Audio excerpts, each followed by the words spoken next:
เช้าก็ส่งดอกไม้กันก็โอเค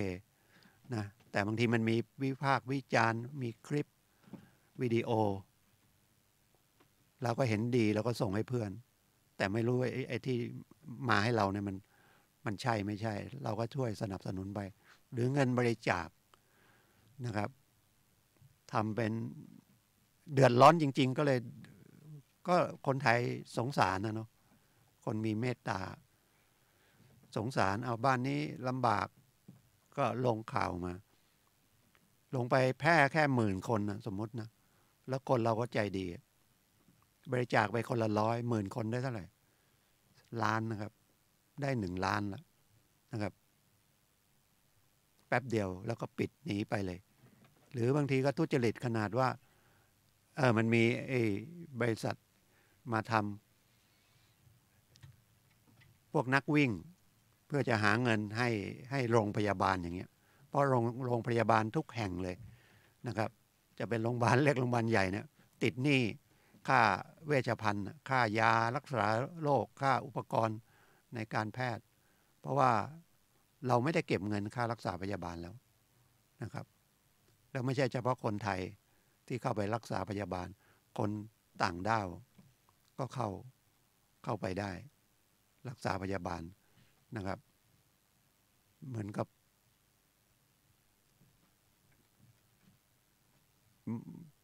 บอกว่าบัตรทองนั่นนะครับก็ทุกโรงพยาบาลก็เป็นหนี้อย่างเมื่อไม่กี่วันนี้บันทีก็ที่ผมอยู่เนี่ยโรงพยาบาลบันทีก็ทอดผ้าป่าก็ไม่รู้จะได้เงินเท่าไหร่ก็เป็นหนี้เล็กใหญ่แล้วแต่ก็เป็นระดับล้านทั้งนั้นนะครับแล้วก็มีคนที่มาช่วยเหลืออย่างนักวิ่งอย่างตูนอย่างเงี้ยมาวิ่งคราวที่แล้วก็ได้เงินไปเท่าไหร่เป็น1,000 ล้านมันก็ไม่พอนะครับคนก็ไปสวมรอยอย่างเงี้ยนะครับไปเปิดบัญชีแล้วก็มาปลอมชื่ออะไรเงี้ยว่ารับเงินบริจาคฉะนั้นให้เราระมัดระวังในการใช้นะครับท่านกำลังรับฟังรายการทนายความพบประชาชนนะครับทาง FM 104.5ทาง Facebook ก็ได้ทาง YouTube ก็ได้นะครับ10 นาฬิกาถึง 11 นาฬิกาทุกวันเสาร์วันนี้วันที่6 เมษายนก็ตรงกับวันจักรีก็นับตั้งแต่รัชกาลที่1ก็คือพระบาทสมเด็จพระพุทธยอดฟ้าจุฬาโลกมหาราชนะครับก็ปราบดาพิเศษก็คือเป็นพระมหากษัตริย์แห่งองค์แรกของราชวงศ์จักรีเมื่อ 2,325 เดี๋ยวนี้มัน 2,562 ก็ 237 ปีนะครับราชวงศ์จักรีก็ถึงรัชกาลที่10แล้ว200 กว่าปีมันจะว่าเร็วว่าช้ามันก็มีไม่เร็วไม่ช้าอย่างเปลี่ยนแปลงการปกครองเนี่ยรัชกาลที่7นะครับจากเดิมเป็นสมบูรณ์ราณาญาสิทธิราชก็เปลี่ยนเป็นว่ามีรัฐธรรมนูญมีประชาธิปไตยมีการเลือกตั้งก็70 กว่าปี80 ปีนะครับเราก็เลือกตั้งไปเดี๋ยวก็มีเลือกตั้งใหม่อีกแล้วไอ้ที่ซ่อมนะเลือกตั้งซ่อมไอ้ส่วนเลือกตั้งใหม่นั้นก็เดี๋ยวว่ากันอีกทีมันก็เป็นระบบหนึ่งของการปกครองแต่มันก็อยู่ในเงื่อนไขของกฎหมายตัวใหญ่ก็คือรัฐธรรมนูญนะครับรัฐธรรมนูญทีนี้ก็ราชวงศ์จักรีก็200 กว่าปี237 ปีก็ไม่นานนะครับเชียงใหม่ก็700 กว่าปีนะครับกรุง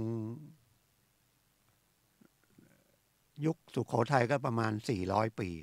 นะครับมันก็มีเจริญมีเสื่อมเป็นธรรมดาของมันแต่ถามว่าประเทศไทยมันก็สุขสบายกว่าประเทศอื่นเยอะนะครับเอาลาวเขมรเอาใกล้ๆนะครับพม่า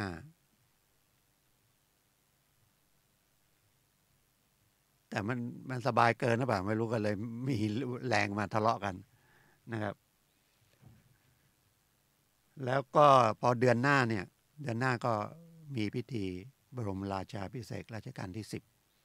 4 5 6 พฤษภา นะครับ แต่ปีเมษาก็ถ้าเปลี่ยนนักกษัตริย์ก็เป็นอันนี้เปลี่ยนละนะครับ ปีเป็นปีกุลละนะครับ ก็เป็นปีบ้านเราปีช้างใช่ไหมปีกุล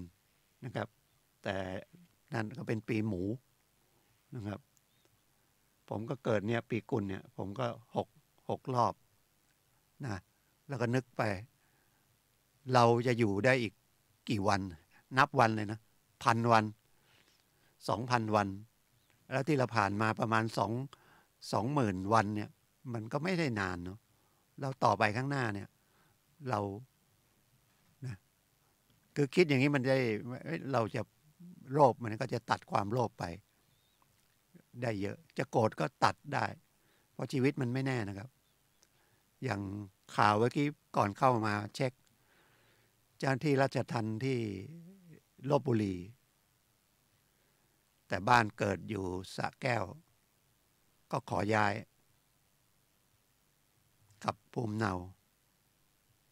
ก็ได้ย้ายก็ฉลองแล้วกลับมาไม่รู้ทำยังไง ตกตึกครับ อยู่ที่พักตึกประมาณ4 ชั้นตกลงมาเสียชีวิตเนี่ยมันไม่แน่นะครับมันไม่แน่ชั่วโมงข้างหน้าหรือนาทีข้างหน้าเนี่ยอะไรมันจะเกิดขึ้นเราก็ไม่รู้นะครับ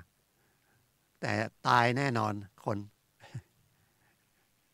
นะครับก็คือเปลี่ยนร่างจิตเราก็ออกไปเกิดใหม่ก็ยังเก่าอีกนะครับฉะนั้นต้องพยายามถ้าคิดอย่างนี้มันก็มีความลดที่ถีบมานะไปตายทุกคนนะไม่ต้องไปแช่งไปด่าใครก็ตายนะครับหรือใครมาแช่งมาด่าเรามันก็ไม่ตายตามปากแต่มันตายตามกรรมเรานะครับกฎหมายก็ต้องเรียนรู้นะครับ เพราะว่าอย่างที่บอก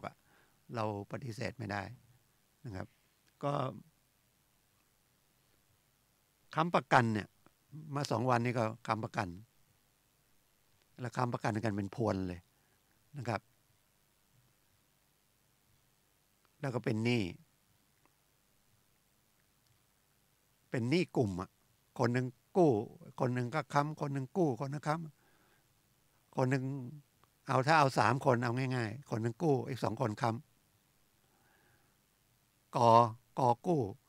คอควายกอไก่ขอไข่คอควาย2 คนมาค้ำกลับกันเขากู้แล้วก็ค้ำเวลาขึ้นศาลก็ขึ้นไปเป็นทั้งตัวลูกหนี้ตัวค้ำประกันบางทีลูกหนี้ส่งหมดชำระเรียบร้อยแต่ที่เราไปค้ำไว้เราก็ไปค้ำก็2 คนที่2 คนมาค้ำเราถ้าก็ส่งหมดมันก็จบเนาะแต่บางคนไม่ใช่นะไม่ใช่เป็นหนี้แล้วก็ทำให้รู้ไม่ชี้ไม่สนใจเดือดร้อนไหมค้ำประกันเดือดร้อนดังนั้นก่อนค้ำประกันนี่ที่เตือนก็คือมันมีโทรเข้ามาถามอย่างเงี้ยเยอะหรือไปที่ศาลก็อย่างเงี้ยแล้วว่ามีเรื่องเนี่ยตัวลูกหนี้มันไม่ไปศาลเลยหลบไปไหนก็ไม่รู้คนค้ำประกันก็ดีศาลไปศาลผมก็ยังถามว่าไปทำไมนะก็หมายศาลมาเป็นคดีแพ่งเนี่ยเราไม่ไปก็ได้ถ้าไปเราต้องมีคำตอบเนาะเดี๋ยวไปเขาก็ทำยินยอมมันก็ศาลก็ตัดสินมานับนั้นเลยให้ศาลพิพากษาไปนะครับไม่ใช่ว่าแนะนำไม่ดีนะครับถามว่าบางทีมันไปศาลแล้วเนี่ยมันได้หรือมันเสียอะไรมากนะครับมันก็ต้องไปหาคนที่รู้กฎหมายว่าเอาคำฟ้องมาดูมันมีช่องทางที่จะสู้คดีอะไรได้ไหมแต่ส่วนใหญ่มันจะยากที่จะสู้คดีถ้าเราไปเซ็นแล้วนะครับผมก็เคยทำคดีอย่างเงี้ยเซ็นแล้วเขาก็อ้างว่าเซ็นเปล่าๆใช่เซ็นเปล่าๆเราไปเซ็นนั้นทำไมมันก็มีเจตนาแล้วเขาก็ไปค้ำประกันอันนั้นที่มาถามก็คือเป็นเจ้าหน้าที่ตำรวจด้วยก็ไปค้ำพรรคพวกตำรวจด้วยกันนะครับ แล้วพรรคพวกเราไม่ได้ชำระหนี้แล้วเสียชีวิตไปอีกแล้วไม่มีสมบัติอีกมีก็มีหนี้อื่นอีกคนค้ำประกันก็โดน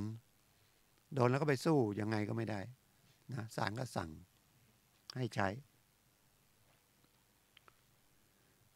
คือค้ำประกันมันมีแต่เสียกับเสียไม่เห็นมีได้อะไรเลยแต่ที่เราไปค้ำก็คือเราก็อยากได้เงินถ้าไม่ค้ำเขาก็ไม่ค้ำเราก็ไม่ได้กู้เงินอีกก็เป็นแบบนั้นก็ความโลภอยู่ดีนะครับบางทีไม่ได้เดือดร้อนอะไรเขามาขอให้ค้ำเอาแล้วเรากู้ได้ไหมก็ได้เราก็กลัวเสียเปรียบเราก็กู้ด้วยแต่เราส่งได้ไงส่งได้มันแต่ค้ำประกัน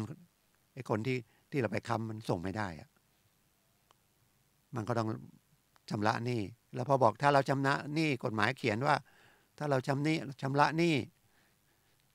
จะเต็มใจหรือไม่เต็มใจเนี่ยชำระหนี้แทนลูกหนี้เราก็มีสิทธิ์ไปไล่เบี้ยก็คือฟ้องไล่เบี้ยเรียกเอาจากคนนั้นแต่คนนั้นมันไม่มีทรัพย์สินหรือมีทรัพย์สินแต่ต้องดูอุปนิสัยด้วยนะครับ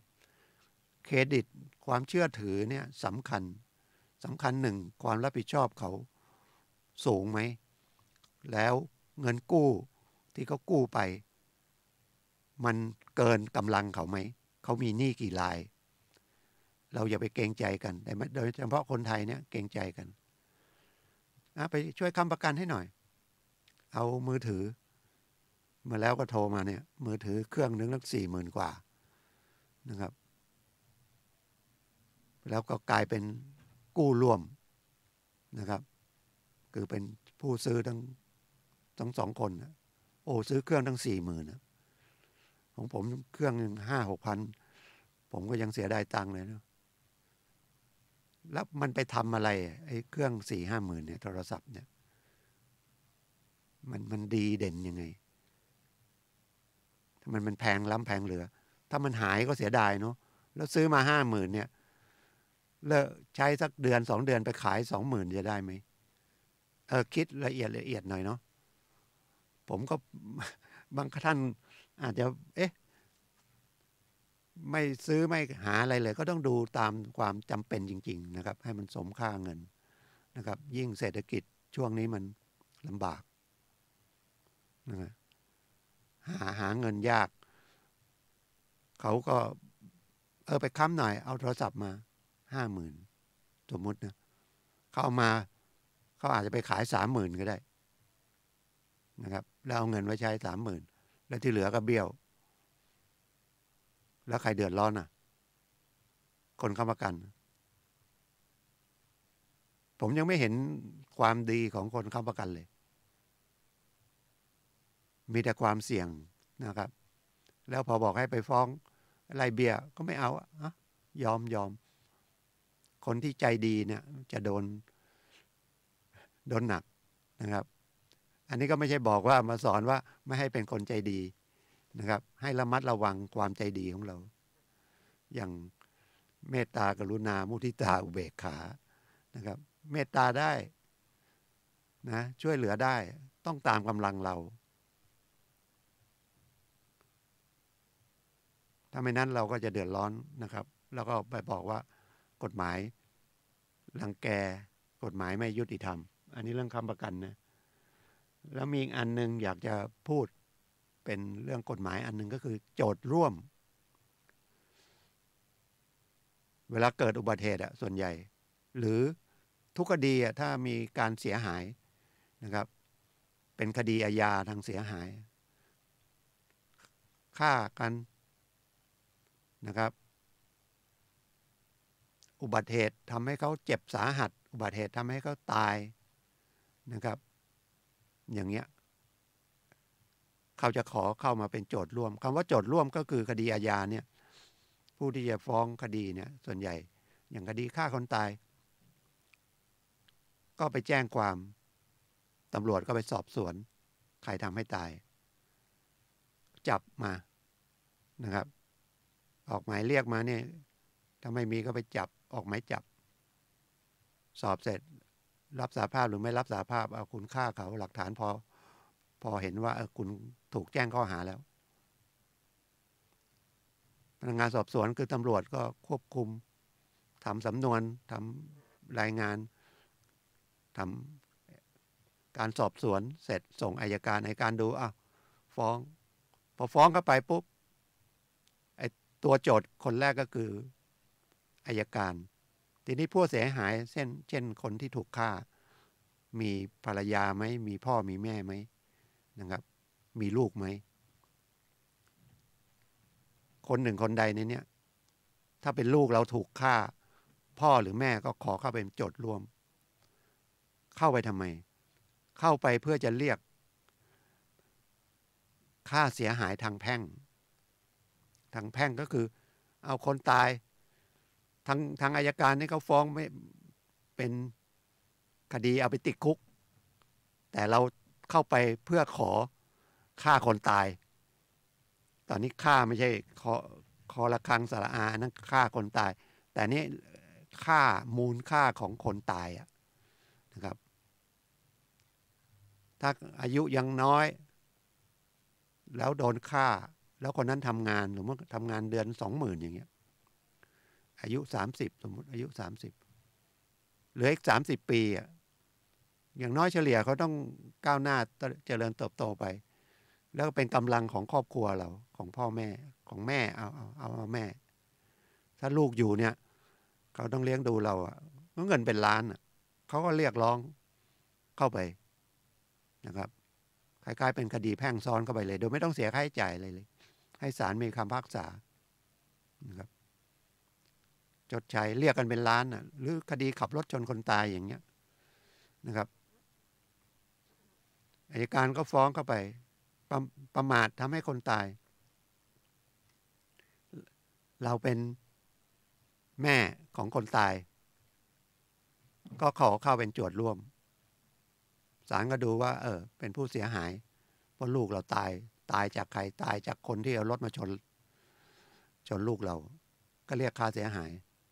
นะครับเรียกค่าเสียหายก็คำนวณเอาอย่างเงี้ยเรียกกันเป็นล้านนะครับจริงๆมันไม่จะคุกว่าอันนี้พูดเพื่อให้เข้าใจว่าโจทย์หรือกับโจทย์ร่วมมันยังไงแต่จริงๆอย่างเกิดอุบัติเหตุหรือถูกฆ่าตายเนี่ยเขาก็ไปร้องไปขอกองทุนทดแทนนะครับผู้เสียหายในคดีอาญานะครับที่กองทุนยุติธรรมก็คือถ้าอยู่ในต่างจังหวัดก็มีสำนักงานยุติธรรมจังหวัดนั่นแหละไปร้องที่สำนักงานยุติธรรมจังหวัดว่าเนี่ยลูกฉันตายนะครับรัฐก็ต้องพิจารณาด้วยตายเพราะว่าอย่างรถชนอย่างเงี้ยรัฐบาลรัฐผู้ปกครองประเทศแสดงว่าดูแลไม่ให้เราไม่โดนอุบัติเหตุทางรถยนต์ก็มีหรือถูกฆ่านะครับทำให้ตายอย่างเงี้ยคนอื่นมาฆ่าแสดงว่ารัฐเนี่ยบกพร่องคุณต้องเยียวยานะครับเป็นเรียกได้เดี๋ยวนี้100,000หรือ300,000อะไรเนี่ยคนตายนะหรือค่าบาดเจ็บค่าอะไรพวกนี้นะครับรายละเอียดเดี๋ยวว่างๆ รู้สึกผมจะพูด2-3 ครั้งแล้วว่าผมจะเอามาว่าได้เป็นแสนนะครับไปขอแล้วมีระยะเวลาอยู่นะครับภายใน1 ปีก็ไปร้องเอาสรุปง่ายๆเกิดคดีลูกเราแต่เราต้องไม่มีส่วนร่วมในการกระทำความผิดนั้นนะเดินถนนอยู่รถมาชนเสียชีวิต1เข้าเป็นโจทย์ร่วมเพื่อจะให้ศาลสั่งใครจะฆ่าคนตายมูลค่าเนี่ยคนก็มีราคาเหมือนกันนะครับไม่ใช่ไม่มีราคานะครับกำลังเรียนจบใหม่ๆกำลังทำงานอย่างเงี้ยก็เงินเดือน10,000-20,000ก็นับไปอีกปีนึงต้องได้เป็นแสนแล้วอยู่ไปถึง60 ปีนะ60 แสนนะเท่าไหร่6 ล้าน5-6 ล้านนะแล้วจริงๆมันถ้าเขาอยู่เนี่ยเขาก็เงินเดือนเพิ่มขึ้นเรื่อยๆอันนี้ขอไปนะศาลก็จะดูว่าสมควรเท่าไหร่ ก็เคยให้เป็นรายละล้านก็มีรายละ4-5 แสนก็มี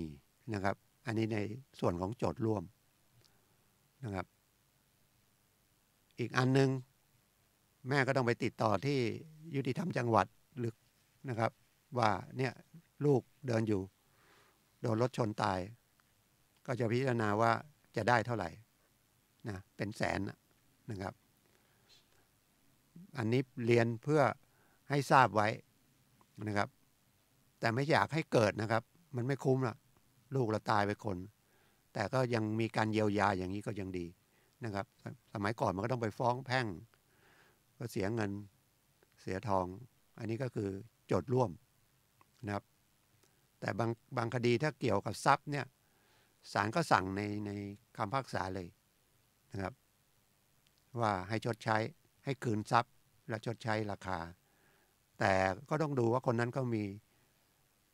มีความสามารถที่จะใช้ไหมไม่นั้นก็ไม่ได้อะไรแล้วก็ต้องทำใจนะครับไปเจอคนเกเรอย่างเงี้ยนะครับมาแทงลูกเรามาทำร้ายลูกเราหรือนั่งอยู่บ้านลูกหลงเขายิงปืนขึ้นฟ้าลูกกระสุนตกใส่เราตายอย่างเงี้ยเราไปร้องที่กองทุนนะครับทดแทนที่ยุติธรรมจังหวัดได้เชียงใหม่ก็อยู่ที่ใกล้ๆสำนักงานที่ดินอยู่ศูนย์ราชการนะครับเชียงใหม่ก็มีลำพูนก็มีนะครับก็เป็นการเป็นโจทย์ร่วมเป็นผู้เสียหายนะครับแต่ที่อัยการเขาฟ้องเนี่ยก็คือสังคมเสียหายคนเนี้ยเป็นคนไม่ดีต้องเอาไปลงโทษจับไปติดคุกนะครับเพื่อจะปรับปรุงนิสัยคดียาบ้าก็เยอะนะครับเข้าออกเมื่อ2 วันก็มีใหม่ดูประวัติแล้วก็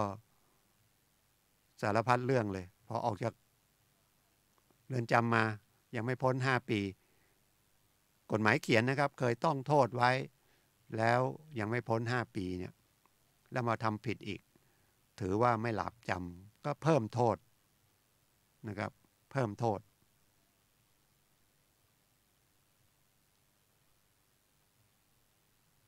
อาจจะเพิ่มครึ่งหนึ่งกฎหมายเขียนเพิ่มกึ่งหนึ่งนะครับโทษ10 ปีก็เป็น15 ปี5 ปีก็เป็น7 ปีครึ่งแต่มันแก้ไขไม่ได้หรอกนะครับเพราะว่าสิ่งที่มันเกิดขึ้นกับมนุษย์เนี่ยมันเกิดจากจิตใจคนมันต้องแก้ทางจิตใจแต่ทางกฎหมายมันก็ต้องมีว่าปรามไว้อย่าทำนะไม่นั้นคุณติดคุกแต่ไปเจอคนที่เขาไม่สนใจคุกก็คุกเผลอๆก็บอกอยู่ในคุกสบายกว่าบางคนนะครับบางคนไม่ใช่ทุกคนถ้าทุกคนมี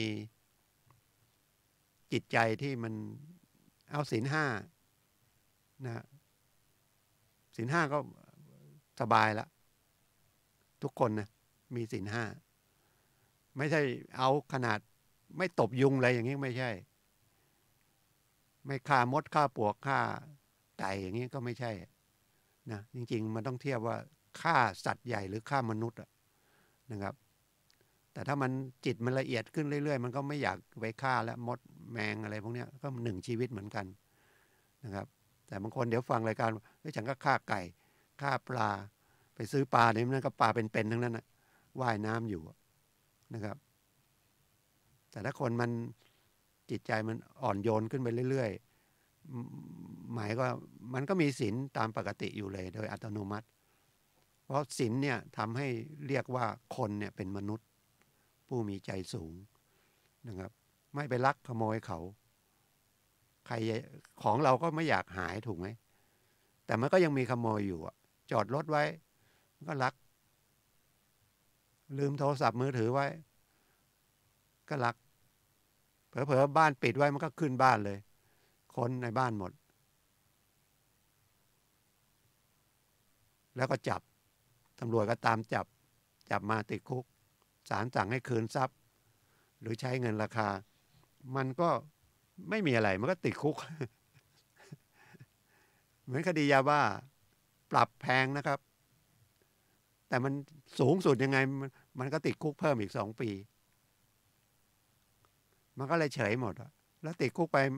ไม่นานก็ออกมาอีกนะครับ เพราะว่าคิดว่าเขาอยู่ในนั้นดี มันก็เป็นผู้ประพฤติดีเขาก็ลดหย่อนโทษให้ แล้วเดี๋ยวนี้ทุกคนก็รอเดือนพฤษภาคม4-5-6นะครับหรือหลังจากนั้นไป ทุกคนอยู่ในเรือนจำตอนนี้ถ้าอยู่คดีเสร็จแล้วก็เข้าข่าย คดีเสร็จหมายถึงว่าเสร็จจากศาลชั้นต้นแล้วไม่มีอุทธรณ์ฎีกาหรือบางคนอุทธรณ์ไปฎีกาไปอย่างนี้ยังไม่ถือว่าเสร็จสิ้นนะก็เรียกว่ายังไม่ออกแดงถ้าอภัยโทษเนี่ยไม่ได้เพราะคุณยังไม่ยอมคุณยังอยู่ในระหว่างคดีแต่ส่วนใหญ่ตอนนี้รู้ละนะครับผู้อยู่ในเรือนจำทั้งหลายก็เคยอุทธรณ์ไว้อุทธรณ์ยังไม่ได้ตัดสินหรือตัดสินอุทธรณ์ไปแล้วฎีกาก็ขอถอนคือไม่เอาละถอนเพื่อจะได้ใบว่าคดีมันเสร็จเด็ดขาดนะครับเสร็จเด็ดขาดก็คือจบแล้วไม่อยู่ในกระบวนการแล้วเดี๋ยวพระราชกิจฎีกาอภัยโทษก็ออกมานะครับอันนี้มันเป็นกรณีใหญ่มากนะครับเพราะว่าการราชาภิเษกเนี่ยมันไม่ใช่มีง่ายๆนะครับชีวิตคนเราเนี่ยเราคงไม่ได้อยู่4 แผ่นดินนะครับอย่างรุ่นเรานี่กลายเป็นรุ่นผมก็ได้แต่รุ่นที่ฟังอาจจะมีอายุนะครับก็เป็น2 รัชกาลนะนักโทษอยู่ในเรือนจำก็อยากจะได้อภัยโทษแล้วแต่ชั้นโทษแล้วแต่เข้าไปในนั้นมันจะมีนักโทษนะครับจะมีชั้นดีนะครับดีพิเศษดีเยี่ยมนะครับถ้าต่ำลงมาก็มันก็เลวที่สุดอะไรอย่างนั้นนะครับก็ได้มากได้น้อยแล้วแต่นะครับถ้าดีก็คือความประพฤติดีแล้วก็ติดคุกมานานแล้วเป็นผู้ช่วยเหลือผู้ควบคุมอะไรอย่างเงี้ยนะครับก็อาจจะได้ออกเลยนะครับถ้าเหลืออายุอีกไม่เท่าไหร่เหลือโทษอีกไม่เท่าไหร่นะครับหรือมีอายุเยอะป่วยอย่างเงี้ยได้อย่างคดีที่กำลังเข้าไปบางทีเข้าไปไม่กี่นั่นนะเอาแล้วทำไมออกป่วยครับติดคุก2 ใน 3แล้วอะไรเงี้ยนะครับมีหลายคนเนี่ยเข้าคุกตอนอายุมากก็ไปป่วยจริงๆก็ป่วยข้างนอกแล้วพอเข้าไปก็เลยป่วยมากอีกนะครับฉะนั้นอย่าไปเสี่ยงนะครับทำผิดกฎหมายเลยครับไม่คุ้มเราจะทำยังไงมันก็ต้องตั้งนะครับสติให้ดีว่านี่มันผิดศีล 5ไหมไปรังแกเขาไหมไปฆ่าเขาไหมนะครับไปขโมยเขาไหมไปผิดลูกเมียเขาไหมโกหกก็คือหลอกลวงนะครับช่อโกงนั่นใช้คำพูดอยากได้เยอะสุดท้ายก็คือดื่มสุราเมาจนขาดสตินะครับปีใหม่นะครับอย่าไปดื่มสุราขับรถนะครับโทษมันเยอะหรือยิ่งไปเสพยาเสพติดด้วยนะครับยาบ้าเนี่ยนะครับแล้วก็เรียกตรวจปัสสาวะตรวจฉี่เนี่ยนะครับถ้าเป็นสีม่วงมีผลทางยาเสพติดหรือดื่มเหล้านะครับเขาให้เป่าก็ต้องเป่านะครับเป่าเพื่อจะวัดกันแอลกอฮอล์เสร็จแล้วต้องไปเจาะเลือดอีกว่าแอลกอฮอล์ในกระแสโลหิตเท่าไหร่แต่ครั้งแรกเราลองเป่าดูก่อนเป่าว่ามันเกินหรือไม่เกินเบียร์กระป๋องเดียวนะครับถ้ากระป๋องที่2ขึ้นละเกินแต่ถ้าขับรถเนี่ยอย่าเลยนะครับดูกฎหมายให้ดีๆนะครับไม่นั้นเดี๋ยวไปอุบัติเหตุปีใหม่ไม่คุ้มค่ากันนะครับความคึกขนองมันก็มีเยอะแล้วยังดื่มสุราอีกให้มันคึกมากกว่าเก่านะครับแล้วคนที่จะเสียใจก็คือคนรักเราพ่อแม่ รักลูกนะครับเดี๋ยวนี้ซื้อรถให้ละเข้ามหาวิทยาลัยก็ซื้อรถละบางทีปวชปวสก็ซื้อรถละมัธยมก็ซื้อมอเตอร์ไซค์ละมอเตอร์ไซค์ก็พอมัธยมต้นมอเตอร์ไซค์เล็กหน่อยพอมัธยมปลายก็มอเตอร์ไซค์คันใหญ่ละพอเข้ามหาวิทยาลัยก็รถยนต์ละแต่ความชำนาญเรามันไม่มีเนาะแล้ววัยรุ่นอ่ะก็ถ้าเรารักลูกเนี่ยไม่ใช่ให้แต่ของอย่างนั้นไปอ่ะเขาเก่งขนาดที่จะควบคุมรถได้ไหมแล้วพอมีรถมีอะไรเนี่ยมันก็ไปทางที่ไม่ใช่ไปดีอ่ะโอกาสไปเสียเยอะนะครับมีรถเดี๋ยวก็พาแฟนเข้าม่านรูดนะครับเข้าโรงแรมหรือขับเร็วไปเฉี่ยวไปชนเขานะครับเมื่อไม่กี่วันก็โทรมาถามอันนี้เขาก็ไปดีนะเขาไปทอดซื้อตู้พระไตรปิฎกจากเนี่ยเชียงใหม่เนี่ยไปเชียงรายเอาตู้พระไตรปิฎกไปถวายวัดเสร็จจะกลับย้อนขึ้นถนนเขาก็ว่าดูดีแล้วพอขึ้นถนนไปมอเตอร์ไซค์วิ่งมาชนรถเรา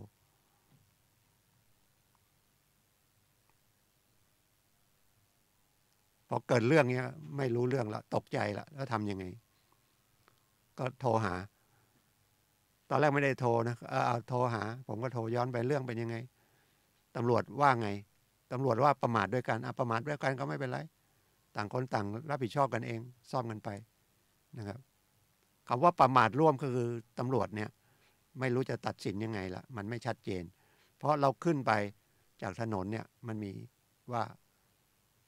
คำว่าประมาทส่วนหนึ่งมอเตอร์ไซค์มาเร็วนะครับเขาบอกมองไม่เห็นมันตีโค้งแวบมาก็ชนเลยนะครับตำรวจจะไปบอกให้มอเตอร์ไซค์ผิดอย่างเดียวรถยนต์ไม่ผิดเขาก็กลัวโดนร้องเรียนถ้าพูดถึงเนาะวิธีออกง่ายหรือชนกันสี่แยกอย่างเงี้ยไม่รู้ไฟเขียวไฟแดงยังไงไปชนกันสี่แยกแล้วคันหนึ่งถ้ามอเตอร์ไซค์กับมอเตอร์ไซค์มันก็มันก็ดูใครมาเร็วมาช้าแต่ถ้าเราฝ่ายรถเก๋งมันเหมือนก็คล้ายๆเสียเปรียบเหมือนกันแต่มันไม่แน่นะแล้วมอเตอร์ไซค์มาชนนะครับมอเตอร์ไซค์เจ็บนอนโรงพยาบาลนะครับแต่ตอนนี้ยังไม่ได้แจ้งว่าเขาต้องดูว่าคนเจ็บเนี่ยไปรักษา20 วันไหมหายไหมอาจจะเป็นประมาททำให้คนบาดเจ็บสาหัสก็ได้เป็นอีกคดีหนึ่งนะครับแต่ถ้ามันประมาทร่วมมันก็ต่างคนต่างรับผิดชอบไปประมาททั้งคู่หรือถ้าฝ่ายหนึ่งยังไม่พอใจก็ไปฟ้องได้นะครับฟ้องทางแพ่งก็ได้จ้างทนายฟ้องนะครับเรียกค่าเสียหายก็ต้องไปพิสูจน์ว่าถ้าประมาทร่วมมันก็ศาลจะดูตามเอกสารตามข้อมูลตามข้อเท็จจริงเท่าที่เสนอท่านแล้วท่านก็จะพิจารณาอาจจะนะครับให้รับผิดชอบเขาฟ้องมาเต็มว่าเราประมาทอย่างเดียวแต่ศาลดูอีกฝ่ายหนึ่งประมาทท่านก็ให้เราผิดชอบแต่เราประมาทเยอะเราอาจจะเขาฟ้องมาล้านหนึ่งศาลอาจจะสั่ง30-40%ก็ได้ก็แล้วแต่ความประมาทของอีกฝ่ายหนึ่งนะครับแต่เป็นคดีความยังไงเนี่ยตั้งสติให้ดีไม่ต้องกลัวนะครับจะเป็นคดีแพ่งคดีอาญาก็แล้วแต่นะครับทนายที่จะไปปรึกษาโดยไม่เสียค่าใช้จ่ายก็ทนายที่ไปนั่งเป็นทนายอาสาอยู่ที่ศาลทุกศาลนะครับศาลจังหวัดศาลแขวงนะครับศาลเยาวชนและครอบครัวนะครับหรือไปถามที่สำนักงานอัยการก็ได้ฝ่ายช่วยเหลือหรือไปถามที่สำนักงานยุติธรรมจังหวัดก็ได้นะครับไปขอคำปรึกษาได้อันนี้ก็เป็นงานของรัฐบาลนะครับให้ความรู้กฎหมายให้ความช่วยเหลือทางกฎหมายตามรัฐธรรมนูญนะครับ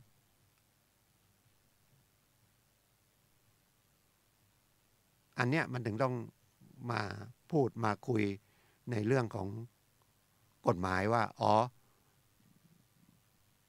เรามีสิทธิ์เยอะเลยนะครับถ้ามองถึงสิทธิ์นะครับ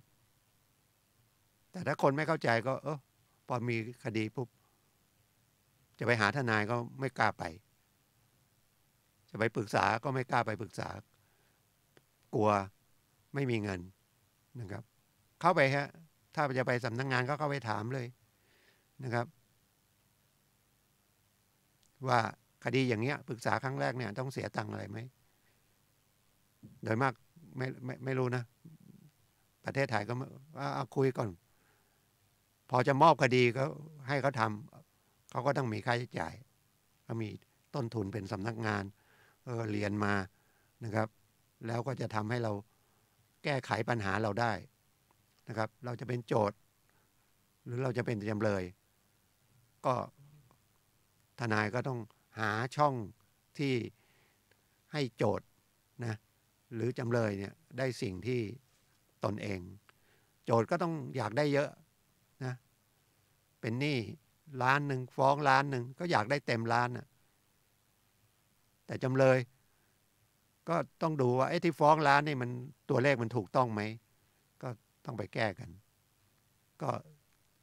มันไม่ใช่ล้านนี่ฉันส่งเงินไปแล้วตอนนี้มันเหลือก็3-4 แสนทำไมมาฟ้องล้านแต่เราต้องมีหลักฐานทนายก็จะเข้าไปช่วยตรงนั้น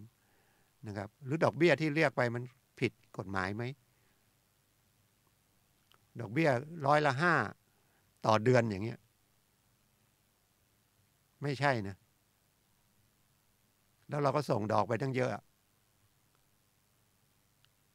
ถ้าพิสูจน์ได้ศาลเห็นได้เราส่งไป5%เนี่ยมันต้องไปหักต้นได้ละนะครับเพราะดอกเบี้ยจริงๆรัฐบาลให้ไม่เกิน15%ต่อปีถ้าคุณเรียกดอกเบี้ย5%ต่อเดือนอย่างเงี้ยนะครับผิดกฎหมายคดีอาญาเรียกดอกเบี้ยเกินนะครับแล้วเท่ากับไม่มีดอกเบี้ยเลยเงินที่เราส่งไปทั้งหมดนั่นนะตัดต้นแล้วเหลือเท่าไหร่ก็ต้นคืนเขาไม่ใช่ศาลบอกเป็นหนี้100,000ต้น100,000นะครับเราส่งไป5%เดือนเราเท่าไหร่นะครับส่งไป10 เดือนแล้วสมมุตินะครับแล้วเราพิสูจน์ให้ศาลเห็นได้นะครับ100,000เดือนเท่าไหร่ถ้า10มันก็10,000ถ้า5%มันก็5,000ถูกไหมส่งไป10เดือนละมันก็50,000นะก็ต้องเอา50,000ไปลด100,000คุณก็ต้องใช้หนี้เขา100,000ไม่ต้องใส่เราใช้ไปแล้ว50,000แล้วก็เหลืออีก50,000อันเนี้ยนะครับฉะนั้นมันไปปรึกษาทนายเพื่อหาข้อมูลนะครับเพื่อเราจะได้ตัดสินใจว่าเรื่องมันเป็นอย่างนี้แล้วเราจะทำยังไงเหมือนไปหาหมอนะครับเราไปหาหมอตรวจแล้วให้ยากับเราไปซื้อยากินเองไม่ได้ตรวจอย่างมากก็ไปบอกมีน้ำมูกไหลเจ็บหัวเจ็บคอเภสัชถ้าเป็นเภสัชเขาก็เอายาให้เราประมาณนี้แต่เขาไม่ได้ตรวจร่างกายเรามันเป็นหวัดจากอะไรก็แล้วแต่ก็ลองไปหาทนายมันก็เหมือนไปหาหมอไปบอกอาการนะครับแต่ถ้าเราไปคุยกันเอง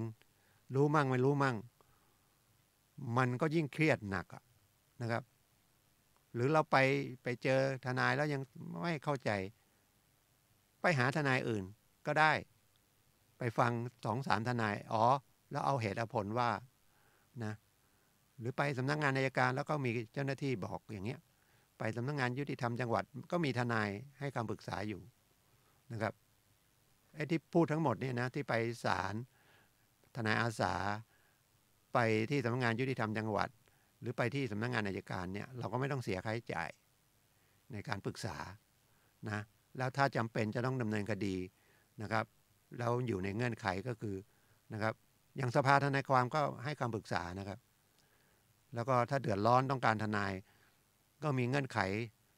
1เรื่องที่เราโดนเนี่ยมันไม่เป็นเรื่องที่ไม่ยุติธรรมถูกกลั่นแกล้งนะครับ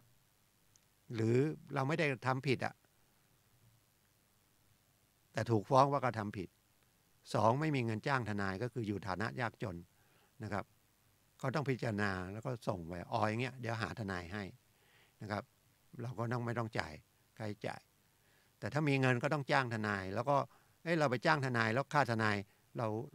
จะไปเอาที่ใครอ่ะถ้าเราจ่ายไปแล้วเราก็ถ้าเราเป็นโจทย์เราก็ให้ในคำขอท้ายฟ้องก็ให้ตัวจำเลยชดใช้ค่าทนายแก่เราด้วยค่าดอกเบี้ยด้วยค่าเสียเวลาด้วยมันมีหลายอย่างนะครับแต่เราจะเริ่มไปติดตามหนี้ของเราอย่างเงี้ยเช่นกู้เงินไปเนี่ยเราก็ต้องไปทวงเราก็ต้องเสียค่าน้ำมันรถถูกไหมทวงเองไม่ได้จ้างทนายก็ต้องนะครับมีค่าจ่ายทนายเหมือนก็จ้างทนายไปตามหนี้ไปฟ้องร้องเราก็ต้องสำรองค่าทนายให้ทนายไปก่อนนะครับแต่ในคำฟ้องเสร็จคนนั้นแพ้คดีจำเลยแพ้คดีศาลจะสั่งให้จ่ายค่าทนายให้เราก็คืนให้เรานะครับรวมทั้งดอกเบี้ยรวมทั้งค่าเสียเวลาค่าอะไรก็แล้วแต่ที่เราฟ้องไปฉะนั้นสรุปง่ายๆนะครับกฎหมายเนี่ยมันปฏิเสธไม่ได้แล้วก็มีอย่างวัดฝายหินนี่ก็เช้าก็มีรายการนะแต่ไม่รู้วันเสาร์หรือวันอาทิตย์นะครับที่ทนายก้อยมั้งมาพูดเรื่องกฎหมายแล้วก็มีผมวันเสาร์10 ถึง 11 นาฬิกานะครับทั้งถ้าเชียงใหม่ก็อสมท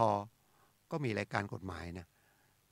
ทางวิทยุรัฐสภาก็มีรายการกฎหมายนะครับอันนี้พูดถึงทางวิทยุเราก็เปิดฟังนะครับแล้วถ้ายังไม่เข้าใจแล้วก็มันมีไม่รู้จะนึกถึงใครก็นึกถึงผมก็ได้นะครับโทรศัพท์ถามนะครับ0896355649นะครับโทรเข้าไปก็ยินดีให้คำปรึกษานะครับในเบื้องต้นนะโทรเข้าไปได้นะครับช่วงกลางวันนะผมปิดโทรศัพท์เร็วนะครับสักบางทีทุ่ม2 ทุ่มผมก็ปิดแล้วนะครับเช้าก็9 โมงอะไรก็โทรไปนะครับหรือหลังออกรายการนี้ก็ทิ้งเวลาสักหน่อยนะไม่ใช่11 โมงเป๊ะโทรมาเลยนะครับมันจะไม่ได้รับ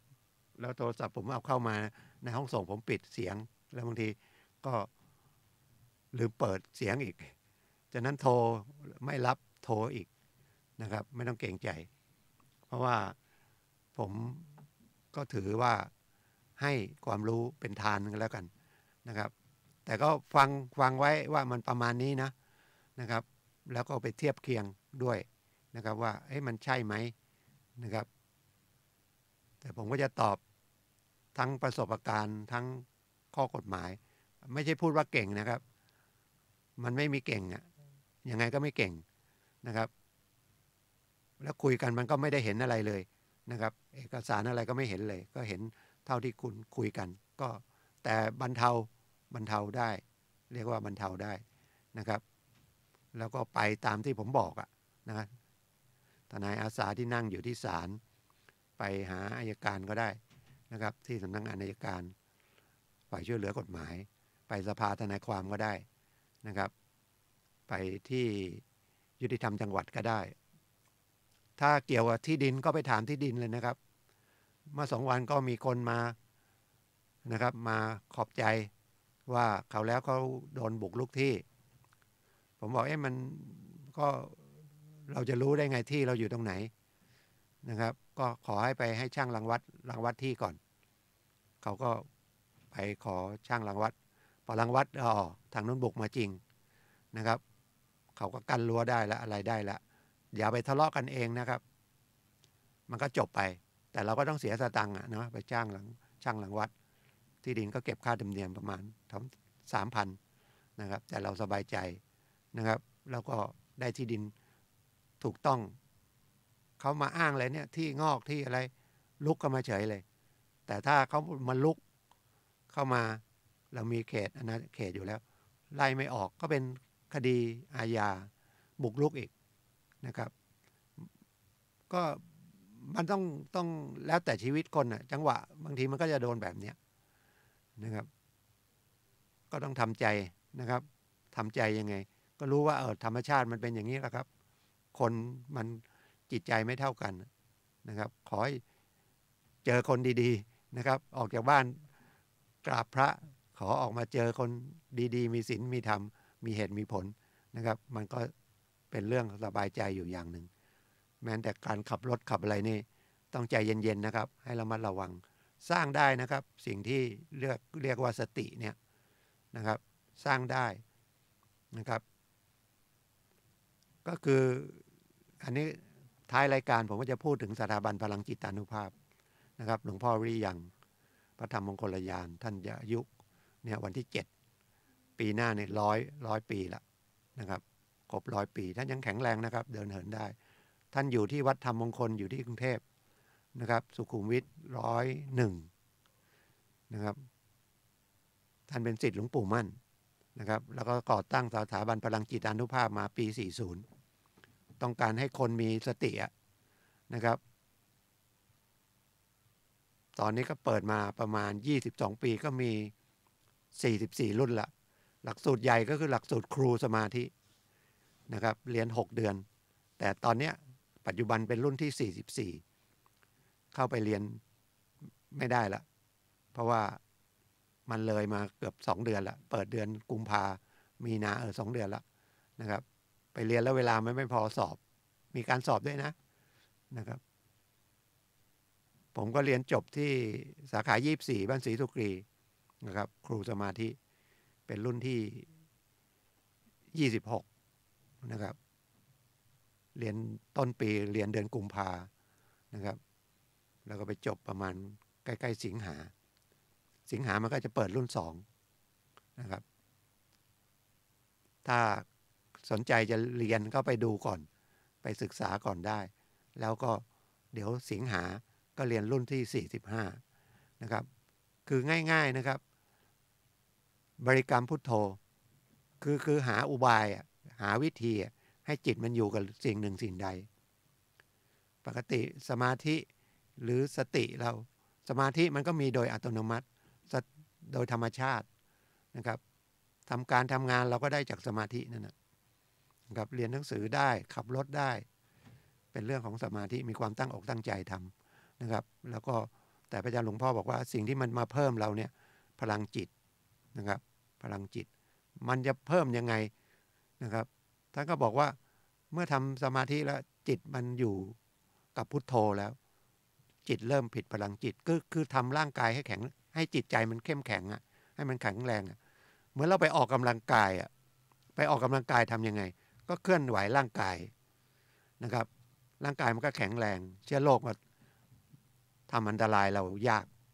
นะครับจิตเหมือนกันแต่จิตมันกลับกันจิตมันคิดไปเรื่อยเลยมันวิ่งไปเรื่อยเราทำไงให้จิตมันอยู่ในเรื่องหนึ่งเรื่องใดนะครับถ้าอยู่เรื่องหนึ่งเรื่องใดทำได้นะครับจิตเราก็เข้มแข็งขึ้นก็คือสติมันมากขึ้นมันรู้ว่าตรงนี้มันไม่ใช่มันไปแล้วมันจะเสียหายอย่าไปค้ำประกันเขาไปค้ำเขาทำไมเขาจะโกรธเขาจะว่าเขาจะด่าช่างเขานะครับคนอย่างนี้เอาแต่ได้เนี่ยมาขอให้ค้ำไม่ค้ำก็โกรธอีกเอาเกิดหรือมายืมเงินเราตอนมายืมเนี่ยดีหมดเลยพอยืมไปทวงด่าเราอีกด่าเราอีกแล้วถ้าเกิดเราไปโมโหไปตีเขาเป็นเรื่องอีกเราก็กลายเป็นจำเลยไปละนะครับไปยกของเข้าไปเอาเป็นหนี้เหรอฉันยกของกลับบ้านเลยกลายเป็นลักทรัพย์ไปมีทีวีเหรอฉันยกทีวีกลับบ้านเลยเอามายึดไว้ก่อนมันเป็นเรื่องยุ่งไปหมดเพราะขาดสติฉะนั้นนะครับสนใจเรื่องของสมาธิซึ่งจะทำให้เกิดพลังจิตเนี่ยของสถาบันพลังจิตานุภาพก็ในมช.ก็มีนะครับวัดป่าดาราพิรมก็มีสาขา24ตรงกาดวลุนนะครับหรือทางจอมทองก็สาขาวัดเทพนะครับมีเยอะแยะนะครับเชียงรายมีลำพูนก็มีนะครับมีทุกจังหวัดละแต่นี้250กว่าสาขานะครับหลักสูตรวันเดียวก็มีชินสานะครับวันเดียวเอามาแล้วเรามาเติมพลังกันพลังจิตเพราะอย่างที่ผมบอกแต่ตอนต้นละ นะครับสิ่งทางโลกมันเยอะมือถือมันไปได้แป๊บเดียวเลยทั่วโลกนะครับจะด่าใครจะว่าใครก็นะครับมันเสียหายกระจายแรงกฎหมายมันก็แรงนะครับขอบคุณทุกท่านที่รับฟังนะครับก็ขอทุกท่านโชคดีแล้วก็เที่ยวปีใหม่กันให้สนุกนะครับระมัดระวังเตือนลูกเตือนหลานอย่าไปดื่มสุราแล้วก็ขับรถนะครับนั่งกินเหล้าอยู่ที่บ้านดื่มสุราเฮฮาพอสนุกสนานอย่าให้เมาไม้ไปแล้วก็ไปมีเรื่องมีราวอีกแล้วมีคดีความก็นะครับหรือเรื่องของสถาบันพลังจิตอานุภาพก็โทรเข้าที่0896355649วันนี้ก็ขอบคุณนะครับขอทุกท่านโชคดีครับพบกันใหม่วันเสาร์หน้าครับสวัสดีครับ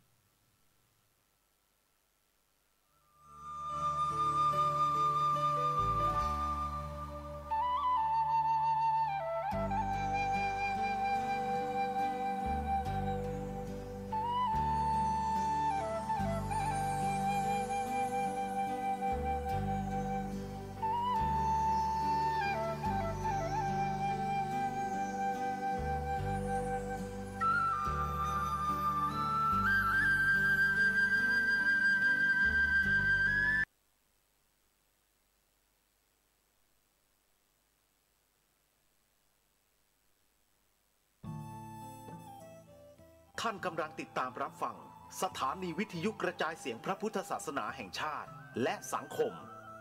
คลื่นเพื่อการศึกษา